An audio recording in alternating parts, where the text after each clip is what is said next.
This video has to do with some of the problems we're finding with some of the submissions for the assignment marking. So when the model image, I call it, comes in from SketchUp, we have this thing that fits in the middle of the page, and you can see that text has been added, some labels with arrows have been added, and it looks like with a backline here that, all right, the property isn't what a property would normally be. Normally there's a backyard here, and actually probably it was drawn that way, but we don't know it by looking at this. However, you see when we click on our objects and layout, we have this blue outline, and that blue outline is there for a purpose to help us to crop and to uncrop or hide or reveal or change the size of the window here, whatever we want to do with it.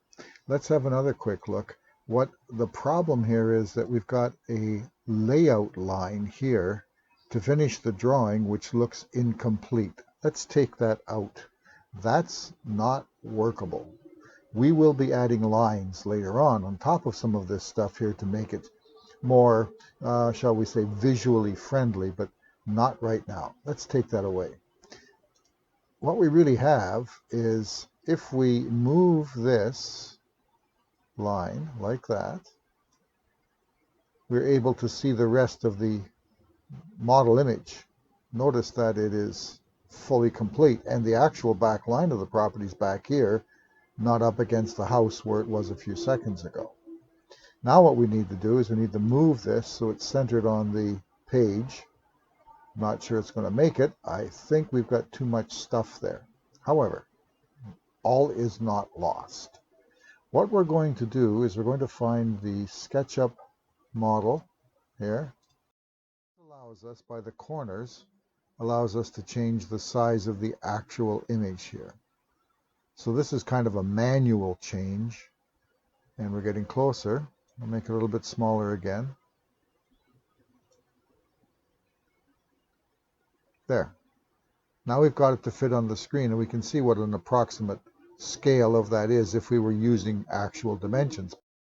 Next week, we'll be doing one with actual dimensions. We're just getting the lowdown here on how this actually works. So now everything fits on the screen, and we can click anywhere. We don't need to have layout lines. We don't need to do any of that. We can take and move our text.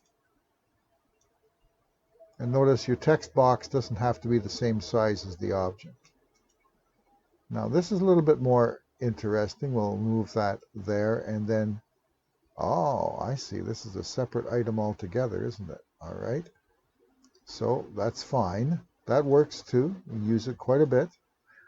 But there's another way to do that, and that is to use the label function, the label tool. And so it would be a line like this. It already has that.